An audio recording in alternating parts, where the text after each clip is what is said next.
السلام علیکم، میرے چینل کا نام لائف چینجنگ ہے اور آج ہم یعقوب علیہ السلام کا واقعہ کنٹینیو کریں گے۔ اگر آپ میرے چینل پر نیو ہوں تو پلیز سبسکرائب کر لیں تاکہ آپ سے کوئی بھی اپڈیٹس مس نہ ہوں۔ چلیے کنٹینیو کرتے ہیں یعقوب علیہ السلام کا واقعہ۔ جیسا کہ میں نے بتایا تھا کہ کیسے پیغمبر یعقوب علیہ السلام حران کی سرزمین پر پہنچے اور انہوں نے اپنے ماما کی بیٹیوں سے نکاح کیا۔ ان کی پہلی بیگم لیات 7 بیٹوں اور ایک بیٹے کی ماں بنی،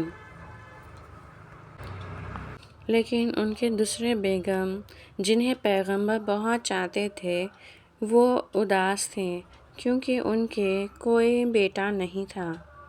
انہوں نے بیٹے کے لیے اللہ سے بہت عبادت کی اور عبادت قبول ہو گئی۔ وہ ایک بہت خوبصورت بیٹے کی ماں بنی اور ان کا نام یوسف رکھا گیا۔ یعقوب علیہ السلام حران میں رہ کر لبان کے لیے لگاتار 20 سالوں تک کام کرتے رہے۔ ایک دن پیغمبر نے اپنے ماما سے ملاقات کی اور ان سے کہا کہ وہ اب اپنے گھر والوں سے جا کر ملنا چاہتے ہیں۔ میری ساری برکت تمہیں سے ہے، لبان نے کہا، کوئی اور ضرورت ہو تو کہو۔ مجھے وہ سارے چٹخبرے اور کالے میمنے چاہیے جن کی پیدائش اس سال ہوگی۔ یعقوب علیہ السلام نے کہا۔ لبان راضی ہو گئے اور پیغمبر خوشی خوشی وہاں سے چلے گئے۔ لیکن لبان اپنی بھیڑوں کے مالکانہ حق کا بٹوارا نہیں چاہتا تھا، پھر چاہے وہ یعقوب ہی کیوں نہ ہوں جنہوں نے ان بھیڑوں کی دیکھ بھال کی تھی۔ انہوں نے اپنے بیٹوں سے کہا کہ وہ بھیڑوں کے جھنڈ میں سے ساری چٹخبری اور کالی بھیڑوں کو لے جائیں۔ جب یعقوب علیہ السلام کام کے سلسلے میں گھر سے باہر تھے، تب لابان کے بیٹے آئے اور وہ جھنڈ میں سے سارے چٹخبرے اور کالے بھیڑوں کو لے گئے۔ جب یعقوب علیہ السلام شام کو لوٹے تو انہیں یہ احساس ہو گیا کہ ان کے ساتھ ان کے ماما نے ایک شاطر چال چلی ہے۔ لیکن لبان کی شاطرانہ چال کے باوجود کئی کالی بھیڑوں کی پیدائش ہوئی۔ یہ ایک معجزہ تھا۔ جب لبان نے یہ دیکھا تو اسے حیرت بھی ہوئی اور وہ پیغمبر پر ناراض بھی ہوا کیونکہ اس نے یہ وعدہ کیا تھا کہ وہ سارے کالے میمنے یعقوب علیہ السلام کو دے گا۔ ایک دن اللہ نے یعقوب علیہ السلام کو اپنے ملک لوٹنے کا حکم دیا۔ یعقوب علیہ السلام نے یہ بات اپنی بیگموں اور بچوں کو بتائی اور حران چھوڑنے کے لیے تیار ہو گئے۔ انہوں نے وہ سب کچھ اپنے ساتھ لے لیا جو ان کا تھا، وہ بھیڑیں بھی۔ یعقوب علیہ السلام نے لبان کو اس کے بارے میں نہیں بتایا اور ان سے رخصت لیے بنا ہی وہاں سے چلے گئے۔ اگلی صبح لبان کو احساس ہوا کہ یعقوب علیہ السلام اس کی ساری چیزیں اپنے ساتھ لے کر چلے گئے ہیں۔ وہ بہت ناراض ہوا۔ اس نے اپنے لوگوں کو اکٹھا کیا اور یعقوب علیہ السلام کا پیچھا کرنے لگا۔ یعقوب علیہ السلام کا پیچھا کرتے ہوئے وہ کئی دنوں اور کئی راتوں تک سفر کرتے رہے اور آخر کار انہوں نے یعقوب علیہ السلام کو پکڑ لیا۔ تم مجھے بتائے بنا وہاں سے کیوں آ گئے؟ لبان نے پوچھا۔ اگر تم ہمیں یہ بتاتے کہ تم جا رہے ہو تو ہم ایک دعوت دیتے اور میں اپنی بیٹیوں کو محبت سے رخصت کر پاتا۔ پیغمبر نے لبان سے بات کی کہ اب ان کی راہیں جدا ہو گئیں۔ وہ ایک پہاڑ پر بیٹھے اور انہوں نے مسودہ تیار کیا۔ یہ طے ہوا کہ آج سے وہ دونوں ایک دوسرے کی زمین پر قدم نہیں رکھیں گے۔ ان سبھی نے ساتھ میں کھانا کھایا اور پھر ایک دوسرے سے رخصت لی اور الگ ہو گئے، اب اپنے اپنے ملک کی طرف لوٹ گئے۔ یعقوب علیہ السلام اور ان کی بیوی بچے اپنے ملک کی سفر کرنا شروع کیا۔ ایک دن یعقوب علیہ السلام اپنے تمبو کے باہر بیٹھے آرام کر رہے تھے، تبھی انسان کی شکل اختیار کر کے وہاں ایک فرشتہ آیا۔ اس نے پیغمبر کے ساتھ کشتی لڑنا شروع کر دی۔ برابری سے تب تک لڑے جب تک فرشتے نے یعقوب علیہ السلام کے اوپر زور سے وار کیا اور یعقوب علیہ السلام لنگڑانے لگے۔ سورج غروب ہونا شروع ہو گیا تو فرشتے نے پوچھا، تمہارا نام کیا ہے؟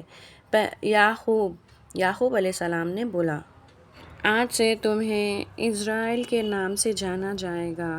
فرشتے نے کہا اور ہوا میں غائب ہو گیا۔ یعقوب علیہ السلام کو اپنی آنکھوں پر یقین نہیں ہوا اور تب انہیں احساس ہوا کہ وہ ایک شخص ایک فرشتہ تھا۔ اس کے بعد بھی وہ کئی دنوں تک سفر کرتے رہے۔ یعقوب علیہ السلام جب سیر کی زمین پر پہنچے، انہوں نے معافی مانگنے کے لیے عیسیٰ کو ایک پیغام بھیجا۔ اگلے دن انہیں خبر ملی کہ عیسیٰ 400 لوگوں کو لے کر ان پر حملہ بولنے والا ہے۔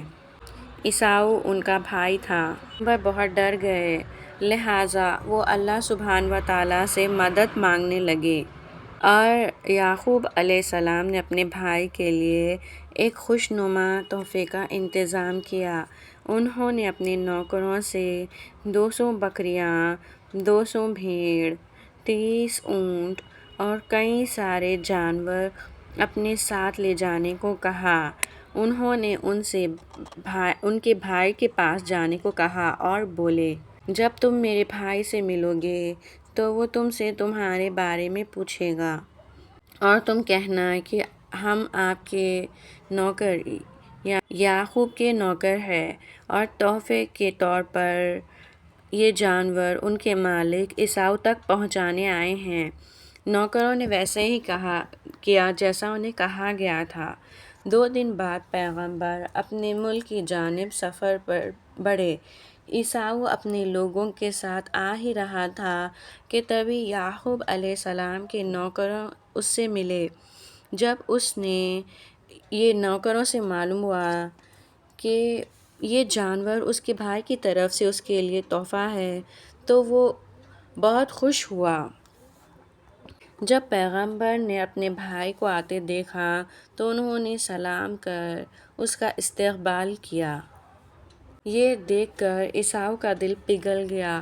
وہ دوڑا اور اپنے بھائی کو باہوں میں بھر لیا، بلکہ اپنے بھائی کو دیکھ کر وہ رونے بھی لگا۔ تمہارے ساتھ یہ لوگ کون ہیں؟ اس نے بیوی اور بچوں کو دیکھ کر کہا، اللہ نے مجھے ان لوگوں سے نوازا ہے۔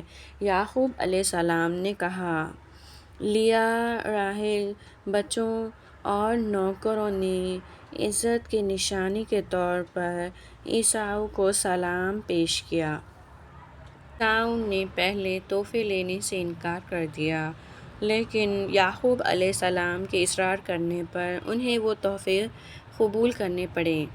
سارے لوگ اب اپنے ملک کی طرف سفر کر رہے تھے اور ان کی رہنمائی کوئی اور نہیں عیسیٰ کر رہے تھے۔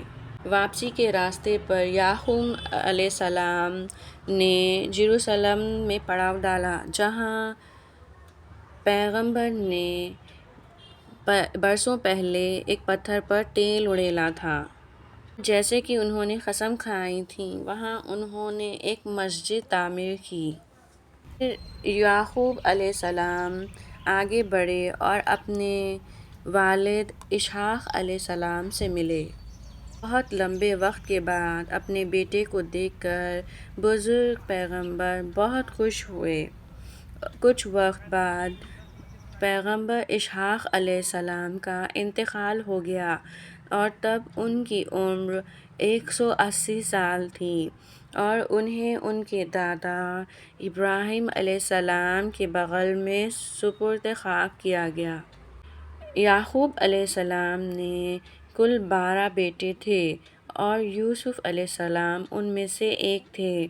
وہ ایک خوبصورت اور دینی شخص کے طور پر بڑے ہوئے۔ پورا کنبہ مصر چلا گیا اور وہ 17 سال تک رہے اور ایک لمبے وقت تک اللہ کی راہ دکھانے کا کام کرتے رہے اور ان کا 147 سال کی عمر میں انتقال ہو گیا۔ تو یہ تھا یعقوب علیہ السلام کا واقعہ۔ آپ کو یہ واقعہ کیسا لگا اور آپ نیکسٹ کون سے پروفٹ کا واقعہ سننا پسند کریں گے، پلیز مجھے کامنٹس میں بتائیں اور میرے چینل کو سبسکرائب کر لیں تاکہ آپ سے کوئی بھی پروفٹ سیریز مس نہ ہو۔ ملتے ہیں نیکسٹ ایپیسوڈ کے ساتھ، تب تک کے لیے اللہ حافظ۔